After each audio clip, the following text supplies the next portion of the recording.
नमस्कार, मैं हूं नरेश्वर। सिलेक्शन मंत्रा में आपका स्वागत है। मेरे साथ इस समय आरपी सिंह जी हैं, जो कि राष्ट्रीय प्रवक्ता हैं भारतीय जनता पार्टी के। पश्चिम बंगाल के संदेश खाली में बीजेपी के प्रतिनिधि मंडल को रोका गया, उसी पर बात करेंगे।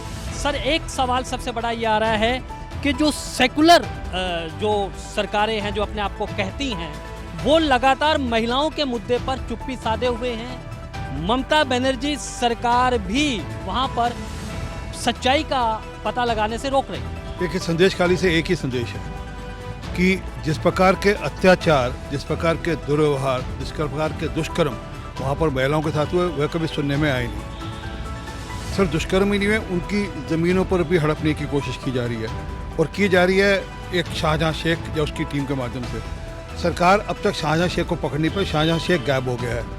मुझे याद आता है कि राजस्थान में भी इसी प्रकार से एक सांप्रदायिक दंगा हुआ था। वहाँ पे आज तक वो मलतूब अहमद आज तक गायब है, आज तक पकड़ा नहीं गया। कहीं ना कहीं सरकार की संरक्षण में सारा कुछ हो रहा है।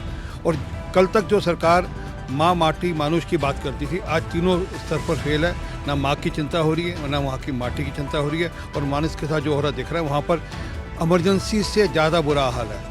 वहाँ पर एक प्रकार की अनप्रोक्लेम्ड इमरजेंसी लगा दी गई है। विपक्ष को जाने दिया जा रहा है। कोर्ट के ऑर्डर के बावजूद जाने नहीं दिया जा रहा। 144 का लगा दिया जाता है, कोर्ट कहता है कि 144 हटाइए, जाने दीजिए, उनको रोक दिया जाता है। तो दिखता है कि ममता बनर्जी बहुत कुछ छुपाना चाहती हैं।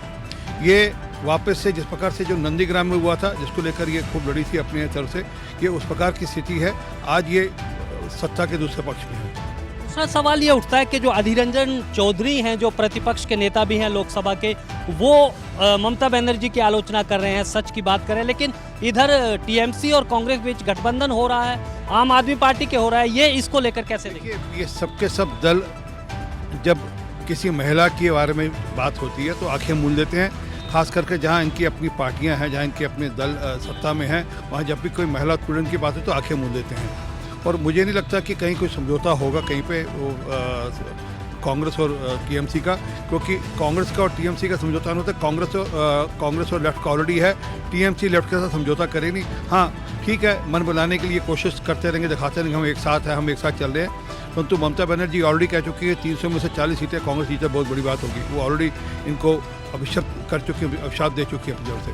परंतु जो ज़मीनी हकीकत संदेश खाली की है वो ये है कि वहाँ पर महिला उत्पीड़न, दुष्कर्म और उनकी ज़मीनें हथियाई जा रही हैं। बहुत बहुत शुक्रिया।